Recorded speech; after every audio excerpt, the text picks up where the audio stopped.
what's the fuss about marriage? Why people fear it so much? What are your thoughts on that? Well, I believe that marriage is a people growing machine. So it is scary because it requires you to face all of the things in your life that are difficult. If living with any other person is so scary, why the concept of marriage out there? Yes, it is scary. It requires growth and self-confrontation um, but also there's so much possibility for joy that I don't think exists outside of that. What are the responsibilities, that your spouse should be taking over? Marriage, partnership, is one in which there is room for both partners to flourish. Listeners, they say that marriages are made in heaven and they're maintained on the earth, here on our earth. I'm not yet married, but yes, I am really looking forward to this conversation today with our guest. And while not yet married, but yes, the conversation is on, in progress. Things are happening. I'm being pressured to get married.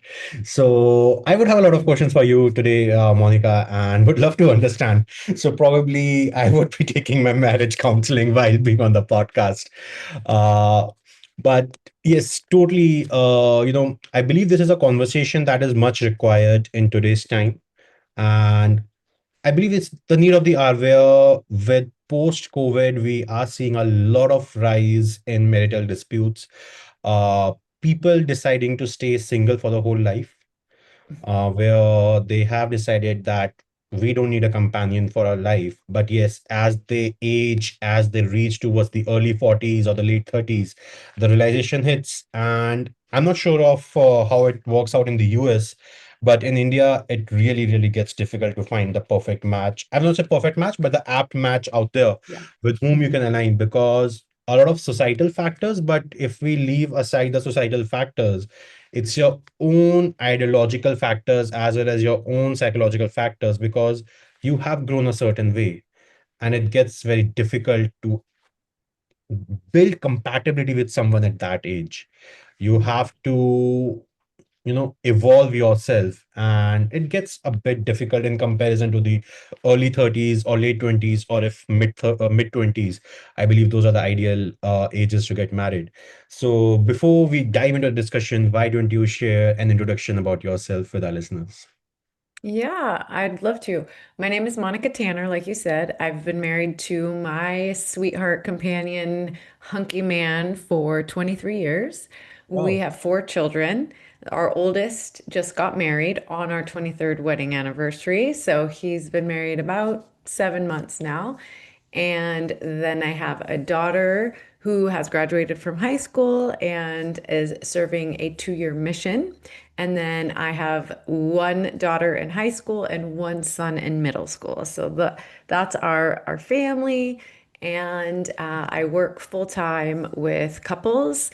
I see couples who are trying to increase the intimacy in their relationship, couples on the brink of divorce, couples who are experiencing a lot of resentment or roommate syndrome, and as well as work with individuals who are looking for more secure attachment, either in or outside of marriage. So that's what I do, spend my time. I just wrote a book for my son who got married. It's called Bad Marriage Advice. It hit #1 on the Amazon bestseller list. Super proud of that. And I think it's a great book, especially for people getting married, but anyone of any age who's been married for any length of time could definitely benefit from this book. It is written as, kind of a beginner's guide meets cautionary tale to marriage. So I work with couples who have been married 20, 30 years who still, abide by some of these principles that are keeping them stuck. So, love that. And then I host a podcast every week called Secrets of Happily Ever After. So, that's a little bit about me. Well, that's amazing. I'm really, really looking forward to our conversation today. I'm really intrigued to learn about marriage as a concept out there, have my doubts cleared. So let's start with a very basic question. What's the fuss about marriage? Why people fear it so much? What are your thoughts on that? Yeah. Well, I believe that marriage is a people growing machine. So it is scary because it requires you to face all of the things in your life that are difficult, right? Marriage will bring out all of your childhood relational wounds. I feel like we had to, when we were initially wounded as children, that happened in relationship. So, in order to heal those wounds, it must happen in relationship. And one of the myths I write about in my book is this idea that if you find the right person, they'll never hurt you. And that is a myth because finding the right person, you will be attracted to somebody who is enough like your family of origin that they will inevitably wound you, trigger you, bring forth those things that are painful for you in order for you to be able to heal. But the beautiful thing about relationships, and especially romantic, long-term committed relationships, is that you do have the opportunity. Now, the person who you marry isn't going to heal you. They don't have the magic elixir. They can't, ensure that you won't be wounded, but they can make available to you this opportunity to self-confront, to to be held in a container, which is marriage, to give you the opportunity now to go through the process of really, really healing those childhood wounds. So I work a lot with couples. And I do believe that it's most effective when the couples come in together, when they understand each other, when they learn about each other's kind of trauma, wounding, early adaptations. So when you confront those things together, you really have the perfect recipe for becoming better, stronger, more courageous, becoming the person that you want to be. But that process requires growth, and growth is painful. So that might be I always say if you don't want to grow up, then don't hire a primary witness, right? Don't get married, just get a dog or something. That like caring for a dog will not require you to face the most difficult wounded parts of yourself, but getting a partner will. I agree. I agree. And before our episode today, I was doing some research which left me startled. Uh, I just got to know that divorce rates in India are at just 1%, but in countries like Luxembourg, they are at 87%. I was really shocked, and I find what's happening in India really scary. What would be happening with the youth in Luxembourg, or that's followed by Spain at 85%? And I really question myself, seeing these statistics out there, that if marriage is so scary, if living with any other person is so scary, why the concept of marriage out there? This line from Superman, right? With great responsibility, wait, with With great great power comes great responsibility. Right, exactly. So the thing about marriage is, yes, it is scary. It requires growth and self-confrontation and um but also there's so much possibility for joy that I don't think exists outside of that. So yes, it might be a little bit scary to confront the idea that you are going to enter this arrangement where your buttons are going to get pushed, where you are going to have to make room in your life for another person and for their differences and how they do life differently from you. So, yes, it can be scary. There is also the vulnerability of opening up yourself up to being hurt, for being disappointed, for, learning things about yourself that you maybe didn't ever want to face. Uh, but with all of that comes so much joy. So, yeah, I mean, you can live your whole life just coasting along with nobody challenging you in any way, or you can open yourself up to the possibility of becoming more than you ever thought you could be. Understood. I mean, at the very simplest level, to me, I get to have a slumber party with my best friend every single night. I have somebody to go through life with, somebody who can witness the good, the bad, the amazing accomplishments as well as the lowest lows. I always have someone there. And, that's not guaranteed, but it's absolutely worth the risk. I agree. I agree. If you're able to find the right partner out there, or you find the partner with the right mindset, it's totally worth the risk. It's not only you evolving as an individual, but you evolve as a couple as well out there. And life becomes really beautiful. I have seen some of my friends who have been recently married in last 3, 4 years, and they have grown as an individual. They have started working more, and they have, this overall ideologies have been shifted. So it really somewhere or the other helps you grow and takes you closer to your life's goal as well. Yeah, it's very perspective broadening. I mean, if you think about it, we can only go through life knowing what we can from our own experience, which is a very narrow window. However, when you bring in another person with different perspectives, you open up the possibility of understanding and knowing so much more. So I think about just in simplest terms, I think about the way my husband and I go on vacation, right? Like before we were married, I traveled and I did it in a certain way, and I felt like it was fun. But now that I brought in my husband's perspective and we've learned to travel together, we've made it our own way of traveling.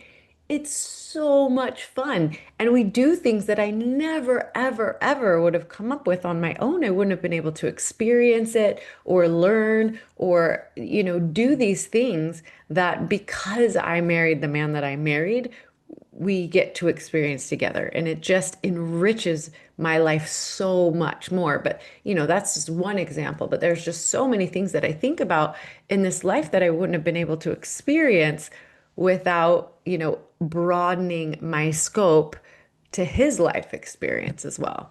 Well, you mentioned about where you started putting your husband's perspective into consideration, and I believe that's one of the main reasons where the conflicts start to happen when people not putting others person's perspective into consideration. And even if, let's say, the other person missed out on bringing your perspective into consideration, then the ego comes into picture saying that why should I ask, or why should I go and communicate that, okay, this is what I was looking into, or this is what I was thinking that you would be doing. So what are your thoughts on this? Yeah, well, I teach in the book this concept of collaboration. I think it's so important. I think one of the biggest myths and one of the most I'm on a mission to break this idea, this long held belief that marriage is about compromise. And I actually think in the Indian culture, it's very prevalent because there is still the practice of arranged marriages. So I have some friends who, happily married for 40 years, started as an arranged marriage. And they talk about this idea of compromise, right? Like you have to learn to compromise, which I think is an outdated, just as outdated as as arranged marriages. But this idea of I give a little, you give a little, to me, that is lazy. That is, not really facing the issue head on, but just like I'll give a little, you give a little until both of us feel like we're not getting what we want. We're scorekeeping, right? It's like I put the babies to bed last night, so it's your turn. You picked the restaurant last time, so it's my turn. It's like kind of this idea of give and take, trying to make it fair, always scorekeeping, and then a lot of resentment on the back end because it's like, hey, I didn't get what I want. You didn't get what you wanted. Like, how is that, a recipe for success? Whereas the difference is when you collaborate is it it it's more work. It requires more effort. I have to look at my position and think, why do I feel strongly about this? What do I feel the most strongly about? Why do I feel strongly about this? Why does this matter to me? And then I get really curious about my partner and I think, what is their position? How is it different from mine? Why do they feel strongly about that position? And then I come back and I say, what are my reservations about my partner's position? Like, what makes me nervous about the way they see this differently than I do? And what makes them nervous about my position? And then once all that information is out there, and I'm talking about decisions big or small. So whether you're talking about where to eat dinner, what's important to me? What's important to you? And how can we bring about the best of both, even all the way to decisions of where are we going to live and raise our family? What are we going to do for work? How are we going to, create our goals for our family? Those are big decisions. They require more thought provoking, and communication, right? But once you get all of those questions answered, all of that information out on the table, then you can get really resourced. You can talk to Chat GPT, you can talk to friends who have experienced similar. You can get the information that you need to make the best possible decision. And what I love about having all that information is one, you have access to much more than you would on your own. Two, you have a much better understanding of the person that you're with. You understand what makes them tick, where their ideas come from. So even if you're disregarding their opinions about something, at least you know where they come from. So, a great example of this is my husband and I used to disagree so much about how to spend money. So, anytime there was some decision that involved spending a lot of money, my husband would just like clam up, and it was so hard for him to spend money, even if it was on something worthwhile. Whereas I was like, it's just money. We can make more of it, right? Like, we can't die with our money. I'm not going to bury you in a coffin lined with cash. We've got to spend it on something, right? But just going through and doing this process of collaboration, I understood so much more where his money ideas came from and why he felt like it was so important to save money. So I stopped getting so like personally offended when he was like, well, I don't know, let's think about this, right? When I was like ready to pull the trigger.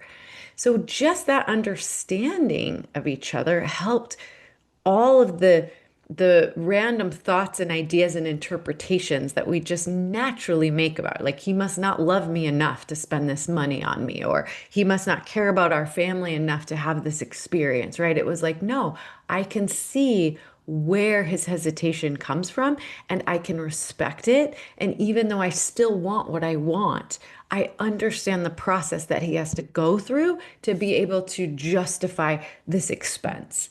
And so, yeah, we make decisions now, big or small, taking into consideration my position and his position and everything in between. And so, even if we make the wrong decisions, which happens sometimes, right, we know that we can go back and put more data into the pot and make other decisions. No decision is final.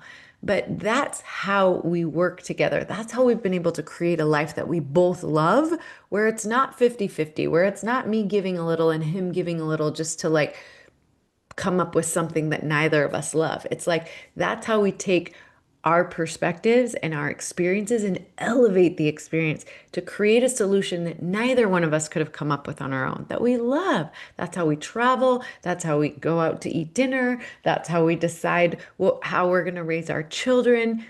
It's it's so empowering to be able to take the time to get to know yourself, to get to know your partner, to get to know the options that are out there, and really work together to create something meaningful.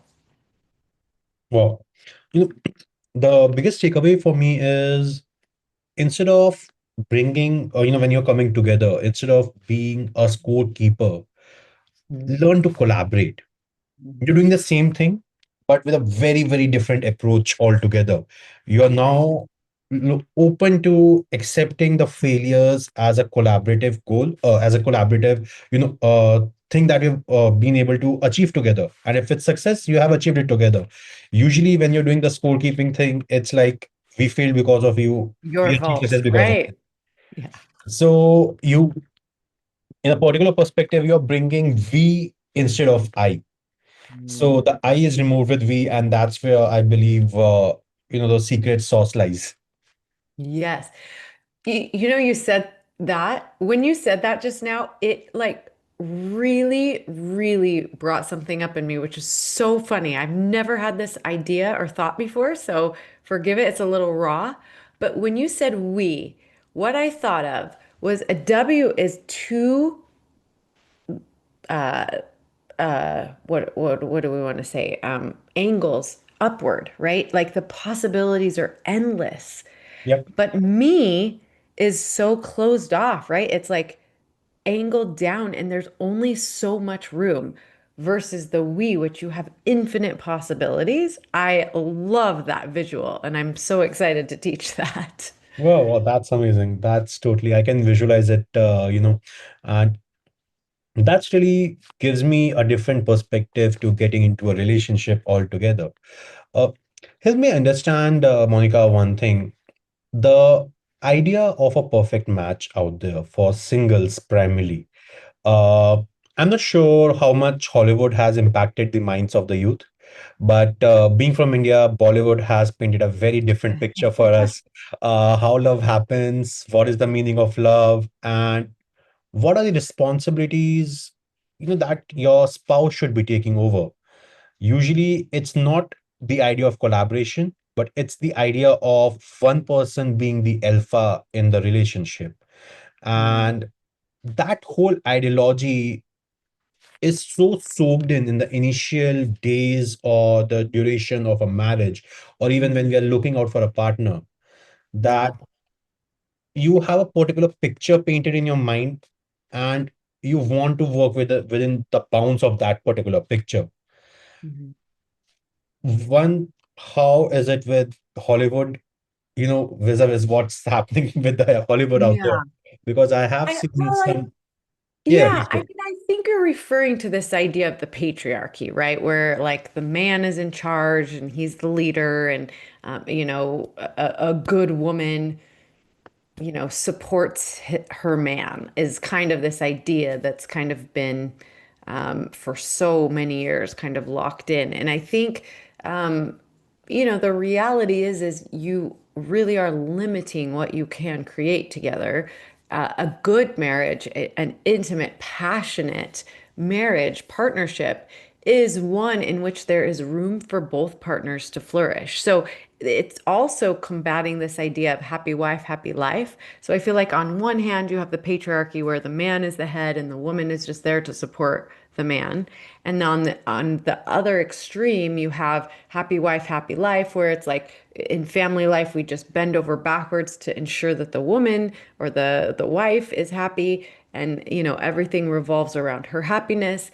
And I think both of those are two very limited ideas. What you want to go for is happy spouse, happy house, right? How do we make room for both partners? And this idea of collaboration is how you bring to pass both partners getting their voices heard, becoming the best version of who they are, having the courage to stand up to each other with loving power, which I think is such an important skill set in a marriage. It's like, I am different from you, and I respect our differences. I respect what you bring to this marriage, and you respect what I bring to this marriage. And even though it's hard to put yourself out there, you're gonna make mistakes, you're gonna get it wrong, you're gonna make the wrong choices sometimes. But are you doing it together, taking into consideration both of your strengths and weaknesses? So I like to think of marriage as team. Now, that you can't have a team with only defenders, and you can't have a team with only offensive players either, right? Like you have to build a team that has offense and defense. So your positions might be different, but as long as you orient yourself on the same team, taking into account my strengths and my weaknesses, your strengths and your weaknesses, and you learn to play together towards the same end, you're going in the same direction, but you're using your talents and gifts differently. That is a good marriage. And so spectrarchy was one of the factors I wanted to consider. My major focus was to a place where you know the other person, the other half, is shown as the savior for yourself. It could be a guy going through struggles, and a girl comes in his life, and suddenly the life for the guy changes, or vice versa. Those are the usual stories being portrayed, and that for a lot of people who are uh, getting on with their lives, be it corporates or their own endeavors out there, they're always on the lookout. More than the self identity, they're always looking for somebody who can come and be a part of that self identity. Mhm. So how does it really, what are your thoughts on that, and plus how does it really impact the overall idea of a marriage? So I love that question. And I deal with it a lot in the first chapter of my book, which is this idea of you complete me. So a lot of people are looking for the spouse that will complete them. And that, like you said, is this huge idea that I think is reinforced by Hollywood movies and TV shows. And, you find the perfect right person who's going to, you know, fill in all the gaps.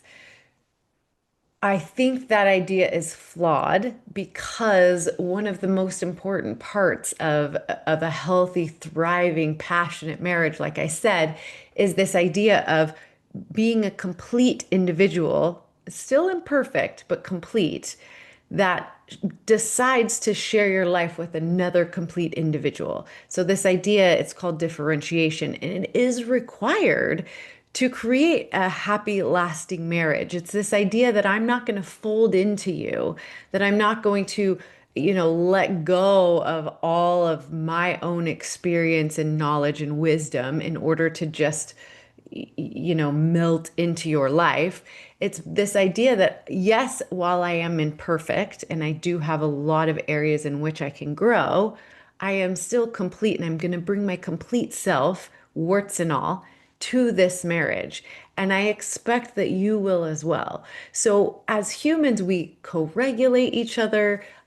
We inspire each other to grow and to become better, but we don't complete each other. So if you're looking for your other half or this perfect, you know, other person that's going to complete you and, fill in all the gaps and never hurt you and hold you in the perfect way, you're going to be sorely disappointed because that person doesn't exist. Only another imperfect human that you get to bring your imperfections to, that you get to do life with, that you get to learn things with, that you get to, be vulnerable with. That's what's out there. So, if you're looking for your perfect other half, you're going to be looking forever. I agree. I agree, on that point. And this brings me to my next question, Monica. The usual way Indian household, a guy or a girl are brought up is where you're not allowed to talk to the other gender for a very long part of your life. Even if you're found talking, you're scolded, your phone should be confiscated, you're grounded, and a hell lot of, the chaos just breaks out there.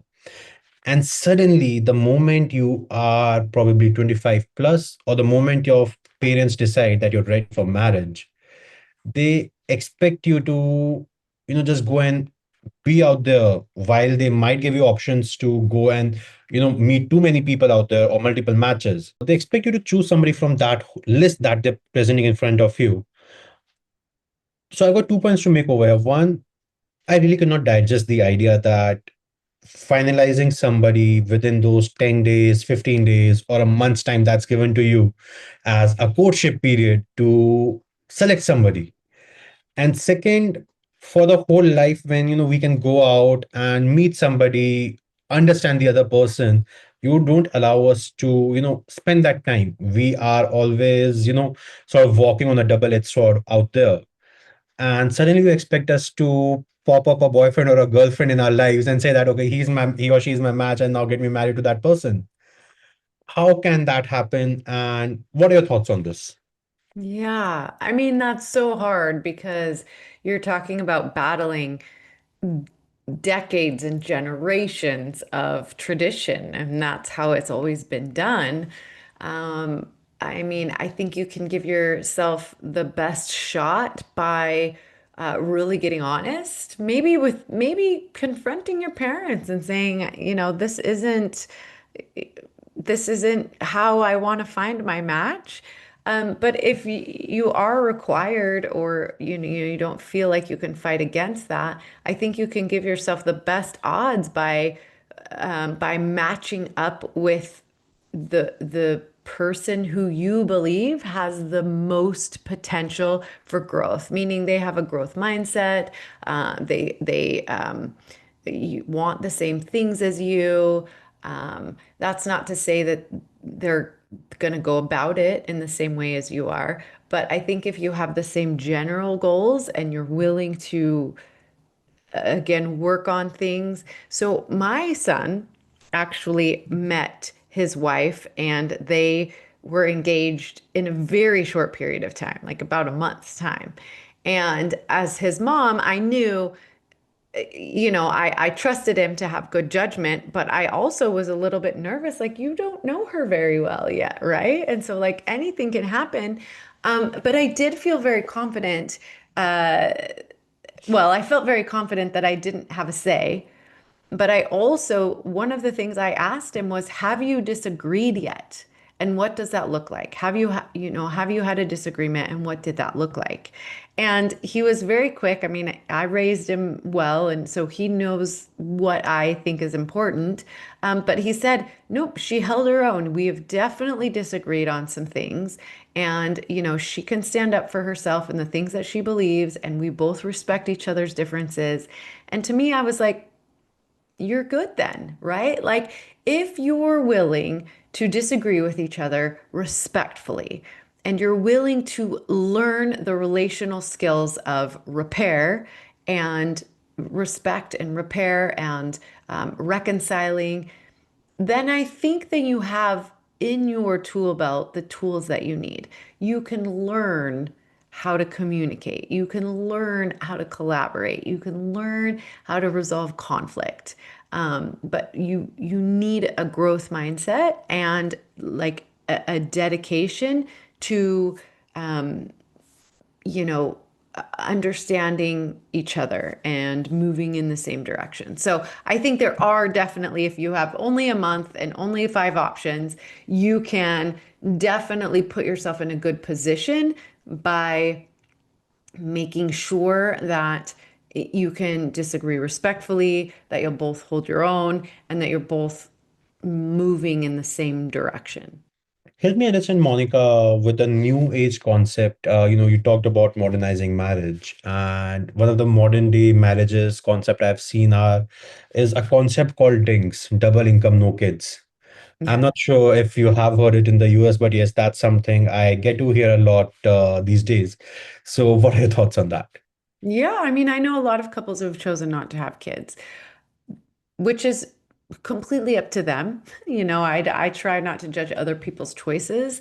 If they're both on board and that's what they both want, then hey, why not? To me, I think that, there's a level of growth and maturity that you can reach when you get married. And then there's a whole nother level of growth and maturity when you bring kids into the world. They will challenge you like no other. You will learn, you will grow, you will have to confront some underdeveloped parts of yourself as you parent children together.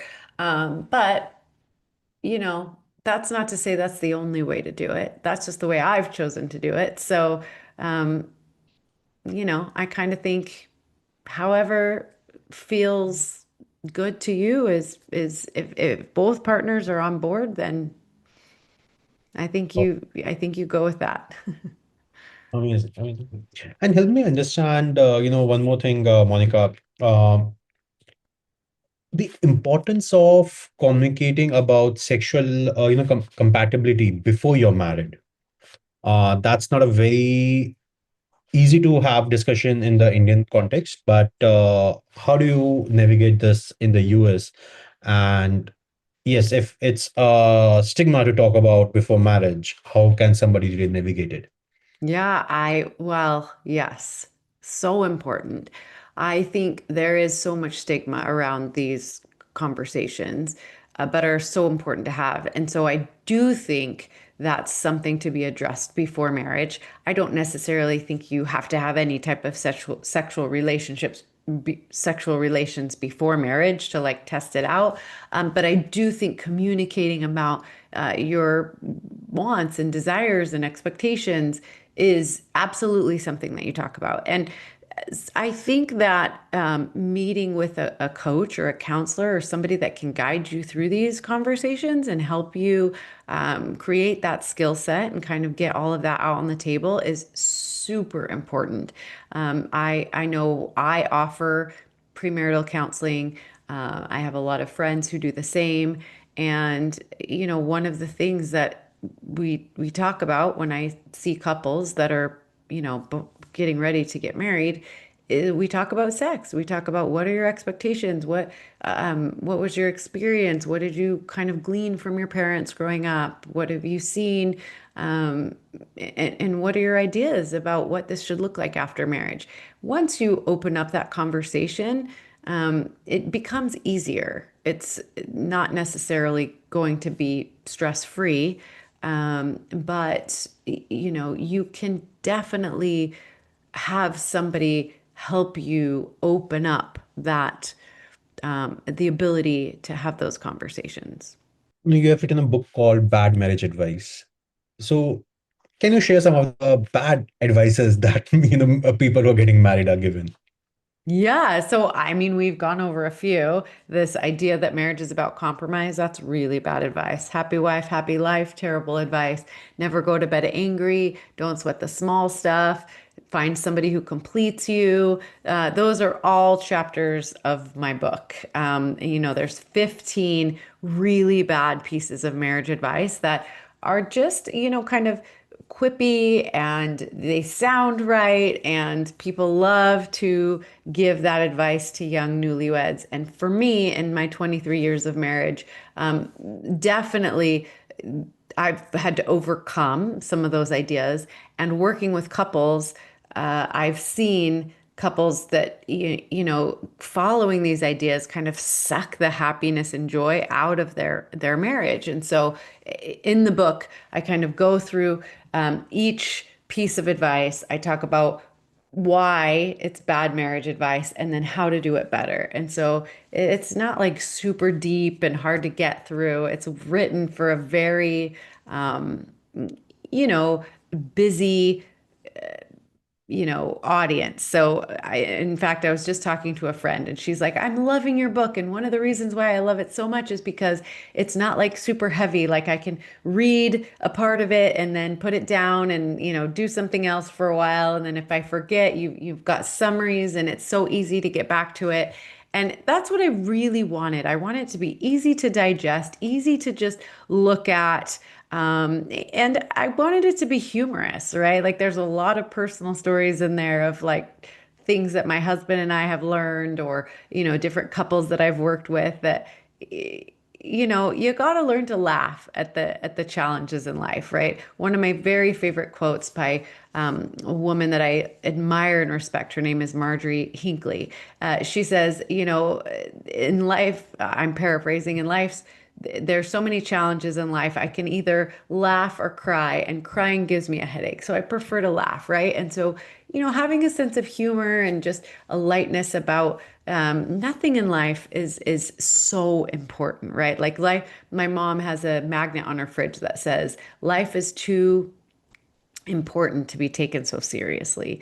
And sometimes you just got to step back and find the humor in all. I agree. I agree. It's totally dependent on the approach we have towards our life that makes that journey difficult to trod or easy to trod. That's only depend on the approach we take. Yeah. And I do think life is full of challenges, and that's our opportunity again to grow.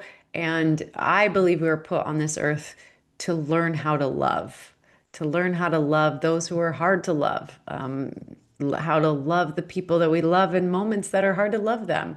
And so that's what those challenges are about. We get the opportunity to learn it in so many different ways. And if we don't get it the first time, we'll get it again and again and again. So, life is about learning, life is about love, and relationships are all about learning how to love, even when it's hard.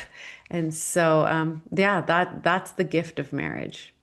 Before we conclude, Monica, any anecdote that you can share from your own journey, either with your, the couples that you counsel, or from your own marriage, which you would like to share with our audience out here today?